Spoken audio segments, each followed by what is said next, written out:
Hoje vamos explorar o decisivo Natal de 1944 no Terceiro Reich, o último da Segunda Guerra Mundial, marcado por incerteza, tristeza e caos. Esse período destacou-se por conta da desesperança entre os alemães. Do alto comando nazista às famílias civis, profundamente afetadas pela guerra. Contexto: um final de ano dramático. Um dos períodos mais marcantes da Segunda Guerra Mundial para os alemães, sem dúvidas, foi o final do ano de 1944. Afinal, aqui os soviéticos já tinham uma enorme vantagem na frente oriental.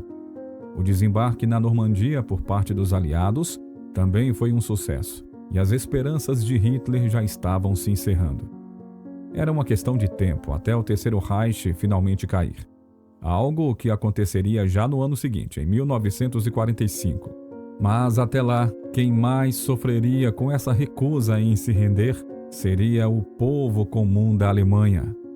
Os nazistas obrigavam os alemães a continuarem lutando nas duas frentes, mesmo em uma guerra que já estava praticamente perdida. Algo que os principais hierarcas se recusaram a admitir publicamente. Mas, obviamente, eles também já tinham conhecimento sobre as derrotas em larga escala que estavam sendo sofridas pelas suas forças armadas. A máquina de propaganda. No turbulento final de 1944, mesmo com todo o caos instaurado e com as incertezas pairando no ar, a máquina de propaganda nazista lá na Alemanha estava em pleno funcionamento, desempenhando um papel crucial na gestão da opinião pública, enquanto o regime de Adolf Hitler enfrentava derrotas militares e uma iminente crise. A ideologia nazista continuava a ser promovida como um pilar essencial da identidade alemã, destacando a suposta superioridade racial e a necessidade de autossacrifício em nome da nação. A propaganda, mesmo diante da realidade desafiadora, enfatizava a resistência alemã e o heroísmo militar, retratando os soldados como defensores incansáveis da pátria. Uma estratégia recorrente da propaganda nazista era transferir a culpa pelos problemas da Alemanha para os inimigos externos, especialmente os aliados. Os responsáveis pela destruição e dificuldades eram retratados como forças estrangeiras, visando manter a unidade interna e desviar a atenção das falhas do regime. O culto à personalidade de Hitler era um elemento chave dessas mensagens. Apelos à lealdade inabalável ao Führer eram bastante comuns, apresentando-o como a única esperança para a salvação da Alemanha. Apesar das derrotas militares, a propaganda tentava distorcer a realidade, destacando supostos sucessos ou reinterpretando eventos de maneira a favorecer a imagem de força e determinação. Contudo, à medida que a situação militar piorava e as dificuldades cotidianas se intensificavam, a eficácia da propaganda começava a desmoronar. A população alemã, cada vez mais consciente da verdadeira gravidade da situação, enfrentava desafios reais em suas vidas diárias, minando a capacidade da propaganda para moldar percepções e atitudes. Em meio a esses esforços de manipulação, a propaganda nazista enfrentava a crescente resistência da realidade, e as mensagens otimistas começavam a perder força à medida que o ano se aproximava do seu tumultuado fim.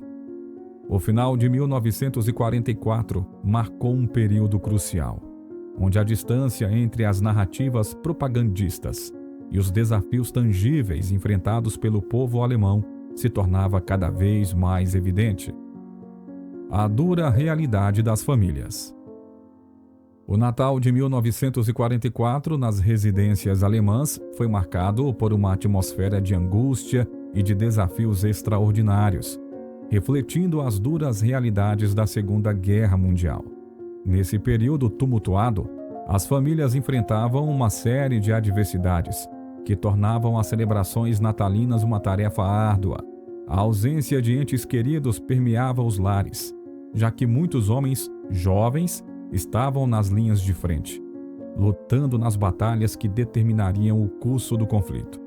Essa separação forçada adicionava uma camada de tristeza à temporada festiva. enquanto as famílias aguardavam notícias ansiosas, temendo pelo destino dos seus entes queridos. As cidades alemãs, por sua vez, estavam profundamente marcadas pela devastação causada pelos bombardeios constantes dos aliados. A infraestrutura estava em ruínas, e a escassez de recursos básicos como alimentos e água era uma realidade que afetava todo mundo. A economia, direcionada quase inteiramente para o esforço de guerra, estava em um estado precário, com a inflação elevada e os salários insuficientes para atender às necessidades cotidianas. O inverno de 1944 foi especialmente cruel, agravando ainda mais as condições de vida.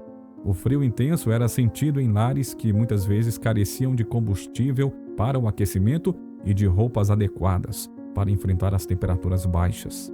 Apesar desses desafios, algumas famílias buscaram manter a normalidade durante o período do Natal. Em meio às dificuldades, tentavam preservar tradições festivas, realizando celebrações modestas e procurando presentes simbólicos. No entanto, a sombra da guerra pairava sobre esses esforços, lembrando a todos que a alegria festiva era efêmera diante das realidades brutais do conflito. O Natal de 1944, portanto, foi um momento em que as famílias alemãs enfrentaram a dura realidade da guerra em seus lares, equilibrando a esperança de celebrações festivas com a compreensão dolorosa das circunstâncias difíceis que os cercavam. Bom, e antes de seguirmos em frente, quero ter certeza de que você está conosco até aqui e que você está gostando do conteúdo. Comente a frase "Quero mais histórias". É super rápido e assim você também ajuda no alcance do nosso vídeo, né? E comente também alguma história sobre a Segunda Guerra Mundial que você gostaria de ver aqui no canal. Economia de guerra. Ainda falando sobre os períodos decisivos dos combates, uma parte significativa da economia alemã estava dedicada ao esforço de guerra. Durante os últimos anos do conflito, a Alemanha nazista mobilizou quase todos os recursos disponíveis para sustentar a sua máquina militar e tentar reverter a situação desfavorável. Estima-se que em 1944, cerca de 80% dos recursos econômicos da Alemanha estavam alocados para fins militares. Isso incluía a produção maciça de armamentos, munições, veículos militares e outros equipamentos de guerra. Além disso, uma parcela significativa da força de trabalho estava envolvida na produção de bens e serviços que eram totalmente voltados para essa área de atuação. A economia alemã estava completamente centrada na guerra, e setores não relacionados diretamente à indústria bélica enfrentaram grandes desafios. A infraestrutura civil, como estradas e pontes, estava deteriorada por conta dos bombardeios aliados constantes, como já citamos anteriormente. Além disso, a escassez de alimentos, combustíveis e também de outros bens essenciais afetava a qualidade de vida de toda a população civil. Os intensos bombardeios. Bom, como se não bastasse os problemas relacionados à parte financeira do país, naquele final de ano os bombardeios na Alemanha nazista já eram intensos e frequentes, fazendo parte da estratégia dos aliados para enfraquecer a capacidade de guerra do regime nazista. A aviação aliada, especialmente as forças aéreas dos Estados Unidos e do Reino Unido, lançaram uma série de ataques aéreos massivos sobre alvos estratégicos na Alemanha. Esses bombardeios visavam não apenas instalações militares, mas também áreas industriais, cidades e centros populacionais. Uma das táticas principais era o bombardeio de cidades alemãs para minar a produção industrial e desmoralizar a população. Cidades como Hamburgo, Berlim, Dresden e Colônia foram algumas das mais duramente atingidas. O bombardeio em Dresden, em fevereiro de 1945, é particularmente notável. Durante 3 dias, a cidade foi alvo de ataques aéreos massivos, resultando em uma destruição significativa e na perda de milhares de vidas civis. Esse episódio gerou considerável controvérsia devido à extensão dos danos causados a uma cidade com pouca importância militar na fase final da guerra. Além dos danos materiais, os bombardeios impactaram profundamente a população civil da Alemanha, causando sofrimento, deslocamento em massa e agravando ainda mais as condições precárias de vida. Esses ataques aéreos desempenharam um papel significativo no esforço dos aliados para minar a capacidade de resistência da Alemanha nazista já no final da Segunda Guerra Mundial. Batalha das Ardenas. Outro duelo que estava acontecendo naquele período, dessa vez na frente ocidental, era a Batalha do Boyd, ocorrida entre 16 de dezembro de 1944 e 25 de janeiro de 1945, e ela representa um capítulo crucial nos estágios finais da guerra. Desenvolvendo-se nas densas florestas das Ardenas, uma região abrangendo Bélgica, Luxemburgo e França, essa batalha foi uma última grande ofensiva da Alemanha no fronte ocidental. A ofensiva alemã, conhecida como Ofensiva das Ardenas, foi uma tentativa desesperada de Hitler para reverter o avanço dos aliados em direção à Alemanha. O elemento surpresa foi uma característica marcante, já que os alemães atacaram em uma área subestimada pelos aliados devido ao terreno difícil e à suposta fraqueza das forças da Alemanha. Os pontos-chave da Batalha de Boyd incluíam o cerco alemão nas Ardenas, com as forças alemãs avançando profundamente e cercando unidades aliadas. A cidade de Bastónia tornou-se um foco central, onde as forças americanas resistiram tenazmente ao cerco alemão, mantendo-a sob controle aliado. As condições climáticas adversas, com um inverno bastante rigoroso, impactaram significativamente as operações de ambas as partes. A resposta eficaz dos aliados incluiu o papel crucial do general Patton, liderando tropas para aliviar a situação em Bastónia, e contraofensivas que eventualmente repeliram os alemães. O resultado da Batalha de Boyd foi um preço elevado que foi pago por ambos os lados em termos de baixas. Mas os aliados conseguiram evitar os objetivos estratégicos da ofensiva alemã. Essa batalha marcou um ponto de virada, enfraquecendo ainda mais as forças alemãs e contribuindo para a derrota final do Terceiro Reich. A tenacidade demonstrada pelas tropas aliadas nas condições adversas das Ardenas consolidou o significado histórico dessa batalha. O inimigo do meu inimigo? Naquele momento, a única coisa que interessava ao resto do mundo era derrubar o regime nazista de uma vez por todas, né? Mesmo que eles tivessem de fazer concessões e até se aliar a inimigos ideológicos. Então foi nesse contexto que ocorreu a Conferência de Yalta. Ela foi realizada de 4 a 11 de fevereiro de 1945, emergindo como um capítulo crucial nos acontecimentos finais da Segunda Guerra Mundial.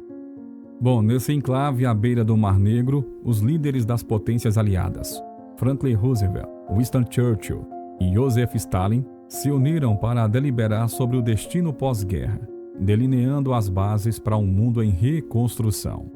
A divisão da Alemanha foi um ponto central nessas discussões, e ficou acordado que o país seria ocupado por 4 potências aliadas distintas: Estados Unidos, União Soviética, Reino Unido e França, cada uma responsável por uma zona específica. A cidade de Berlim, situada na zona soviética, também seria compartilhada entre os aliados. A Europa Oriental emergiu como uma área de intensas negociações, com Stalin buscando consolidar a influência soviética sobre os governos dessas nações.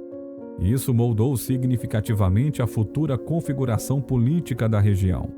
O marco duradouro da conferência foi o estabelecimento da Organização das Nações Unidas, a ONU, concebida como um fórum para promover a cooperação internacional, resolver conflitos de maneira diplomática e prevenir futuras guerras.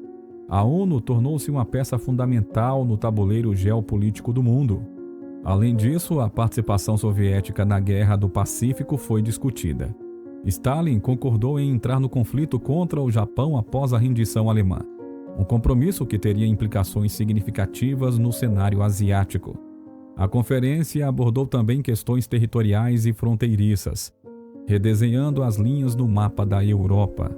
Contudo, embora a Conferência de Yalta tenha aparentemente alcançado consensos, ela se tornou um ponto de controvérsia posteriormente, refletindo as crescentes tensões e também diferenças ideológicas entre os aliados, especialmente entre os Estados Unidos e a União Soviética. Essa desconfiança semeou as sementes da Guerra Fria, marcando o início de uma nova era nas relações internacionais. A conferência, em sua complexidade, não apenas delineou o curso pós-guerra, mas também lançou as bases para os desafios e dinâmicas que moldariam o mundo nas décadas seguintes. A Batalha de Berlim. Ainda sobre os conflitos derradeiros dessa longa guerra, um dos mais famosos embates, sem dúvidas, foi a Batalha de Berlim. A batalha ocorreu de 16 de abril a 2 de maio de 1945. O confronto é muito lembrado por ter sido decisivo na frente oriental, já que a União Soviética havia resistido aos ataques alemães e agora buscava continuar os seus avanços persistentes, se concentrando em uma corrida até a capital do Terceiro Reich. A ofensiva Vistula-Oder, lançada em janeiro de 1945, foi um marco significativo, permitindo que as tropas soviéticas cruzassem o rio Oder e se aproximassem de Berlim. O cerco à cidade começou em meados de abril, caracterizado por intensos bombardeios e combates urbanos. A resistência alemã foi feroz, mas as forças soviéticas, numericamente superiores e também com vantagem tática, pressionaram implacavelmente. Os combates nas ruas de Berlim foram particularmente intensos e a queda da cidade era totalmente iminente. Em 2 de maio de 1945, as forças alemãs na cidade se renderam, marcando o colapso final do Terceiro Reich. A bandeira soviética então foi erguida sobre Reichstag, simbolizando a vitória soviética e o fim do domínio nazista. Esses eventos culminaram no suicídio de Adolf Hitler em seu bunker no dia 30 de abril de 1945. A rendição incondicional da Alemanha foi assinada em 7 de maio também de 1945, marcando o término das hostilidades em toda a Europa. O que os outros hierarcas nazistas fizeram, hein?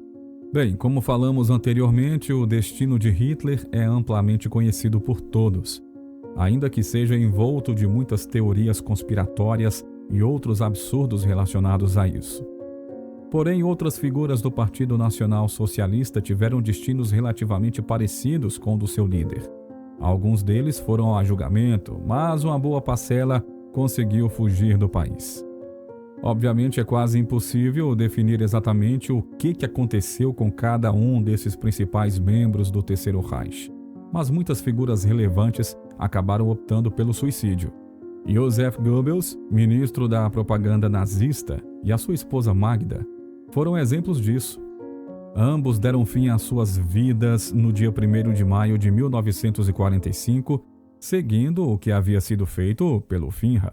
Heinrich Himmler, o principal líder da SS, foi um dos nazistas que tentou fugir da capital. Usando uma identidade falsa, ele acabou sendo capturado pelos britânicos em maio de 1945, sob custódia dos aliados. Ele decidiu cometer suicídio para evitar o julgamento e os interrogatórios. É relevante salientar também que muitos outros membros do regime nazista não conseguiram evitar a captura e foram detidos pelas forças aliadas. Muitos desses indivíduos foram submetidos aos julgamentos de Nuremberg e também a outros processos legais por crimes de guerra, crimes contra a humanidade e outras violações relacionadas ao regime nazista. As vidas destruídas. Conclusão: o pós-guerra foi brutal em todo o mundo. Estima-se que entre 70 e 85 milhões de pessoas tenham perdido a vida em decorrência desses conflitos, e isso inclui as baixas da população civil, os militares, as vítimas de bombardeios, da fome e também dos genocídios que se instauraram naquela época, especialmente por conta do Holocausto contra os judeus.